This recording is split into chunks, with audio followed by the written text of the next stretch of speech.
Hello everyone, welcome back to another episode of Technologyglance. Today in this video, I'm going to guide you through how you can rename video playlist on MX Player. So let's get started. Firstly, open MX Player app in your device. Then tap on your profile icon if you haven't. Next tap on video playlist. Then find the playlist which you want to rename. Next tap on three dots icon. Next tap on rename. Then give name of your choice.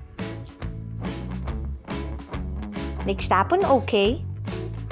So this is how you can rename video playlist on MX Player. Thanks for watching. If you found this guide helpful, we would love it if you hit the thumbs up button below. We upload great new tech tutorials like this one every day. So do not forget to subscribe to our channel and hit the bell icon so that you will never miss another update.